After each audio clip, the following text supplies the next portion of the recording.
Ricochet. Written by Tony Barwick, directed by Brian Burgess, 6th of November 1966. ATV London / Angular.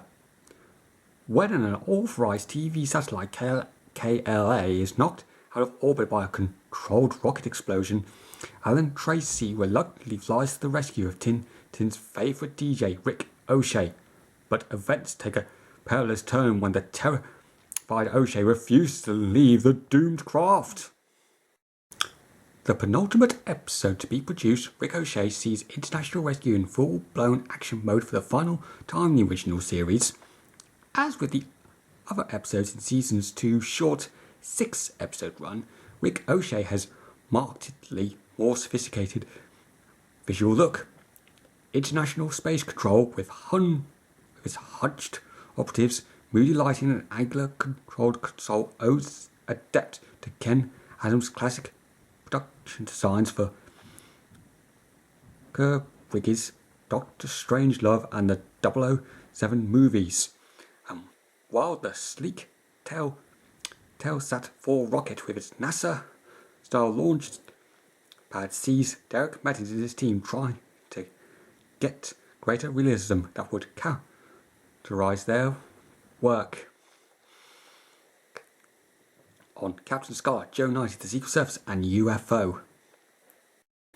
Despite having one eye on the future, Ricochet is chiefly a glorious reprise of Thunderbirds' trademark nuclear meltdown plot.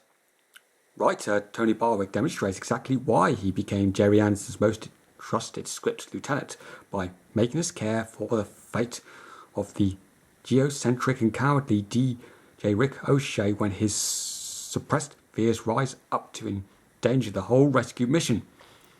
Has international rescue finally failed? By keeping us in the dark on this score to the very end of the episode, Barwick ensures we remain exactly where he wants us, on the edge of our seats. Flying High, the song O'Shea plays as a dedication to the international rescue team at the conclusion, was originally written by Barry Gray as the closing theme for Thunderbirds.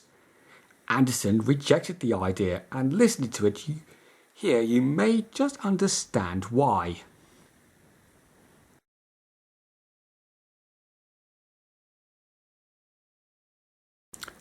KLA satellite station, an old communication satellite converted to a fully equipped pirate TV station.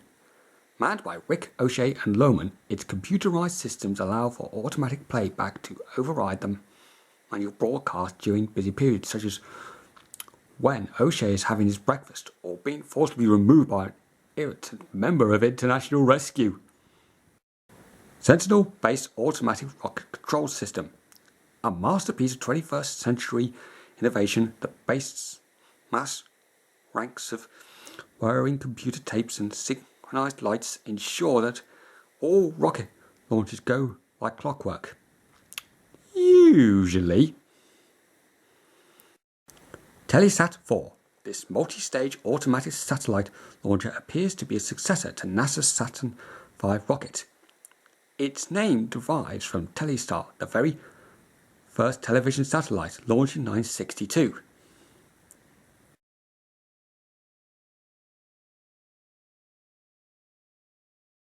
Ricochet. A great big hello to all you earthbound pop lovers.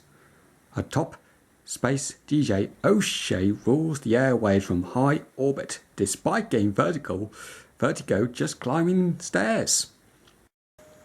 Lohman. We're heading for re-entry annihilation. O'Shea's engineer bravely attempts to save them both through a spacewalk, only to get stuck in the airlock. Power. I just wish my last launch from here hadn't turned out this way. The Telesat 4 flight director at Sentinel Base regrets trusting his final launch to an automated control system.